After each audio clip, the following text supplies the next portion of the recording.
100 शब्द प्रति minute. Dictation start करते हैं 5 सेकंड बाद।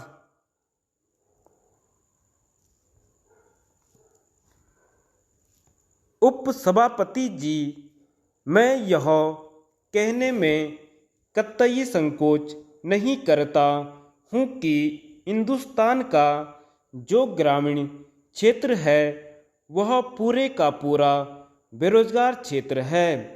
हमारी यह मान्यता रही है कि 6 एकड़ से नीचे जिस किसान के पास जमीन है उसे हानिकारक जोत कहा जाता है।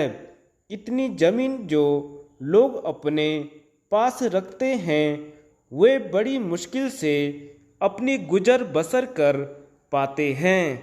2% ही ऐसे लोग हैं जिनके पास इससे कुछ ज़्यादा जोत हो सकती है। इस तरह से जो ग्रामीण क्षेत्र है जिसका औसत करीब 85% है वह साल भर में लगभग बेरोजगारी या अर्ध बेरोजगारी की स्थिति में रहता है। अब तो 15 लाख लोगों को संगठित क्षेत्र में रोजगार देने की बात है।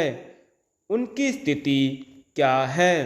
उनके संबंध में जो रिपोर्ट है उसमें बतलाया गया है कि निजी क्षेत्र में नौकरियों की जो क्षमता है वह करीब 3 लाख है। इसी के साथ सार्वजनिक क्षेत्र में करीब 5 लाख लोगों को रोजगार उपलब्ध हो सकता है। कुल मिलाकर आप 8 लाख लोगों को ही रोजगार उपलब्ध करा पाएंगे। आपने जो यह 15 लाख लोगों को रोजगार देने की बात कही है यह कैसे पूरी करेंगे? इस स्थिति में निश्चित रूप से आपको विचार करना होगा कि इस पंचवर्षीय योजना में जो लक्ष्य रखे गए हैं उनकी पूर्ति कैसे होगी। बेरोजगारी की समस्या किस प्रकार से हल होगी, इस बात पर हमें गंभीरता से सोचना पड़ेगा। महोदय, जब हम इस स्थिति पर विचार करें तो हमें इस बात के बारे में भी निश्चित रूप से ध्यान देना होगा कि सरकार ऐसे कदम उठाए जिससे हर उद्योग के लिए रोजगार देना आवश्यक हो जाए।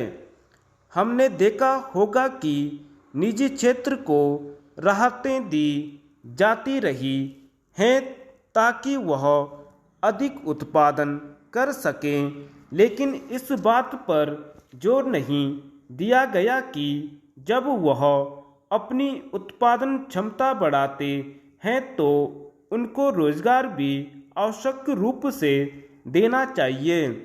मशीनीकरण पर अधिक जोर न देकर उनको अधिक से अधिक लोगों को रोजगार देने पर विचार करना चाहिए। यह सही है कि मशीनीकरण से उत्पादन अधिक हो सकता है, लेकिन हमारे देश के लोग अगर उससे बेरोजगार होते चले जाएंगे तो उसका बुरा असर हमारे ग्रामीण क्षेत्रों पर पड़ेगा। हमारे यहाँ भूमि की सीमा है, उसे बढ़ाया नहीं जा सकता है और उसमें अधिक लोग काम भी नहीं कर सकते हैं। यह जो आर्थिक समीक्षा है इस पर हमें सही दिशा में सोच विचार करना पड़ेगा और हमें यह मानना पड़ेगा कि अब हम इस स्थिति में आ गए हैं कि जो मूल अधिकार हमें संविधान द्वारा दिए गए हैं, रोटी, कपड़ा और मकान, उन पर हमें नज़र डालनी चाहिए। आज तक हमने संपत्ति को मूल अधिकार माना है।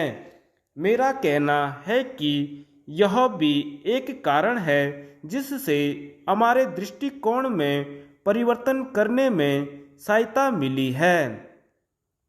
महोदय, यह सही है कि हमें आज़ादी बहुत भारी बलिदान के बाद मिली है। धन्यवाद।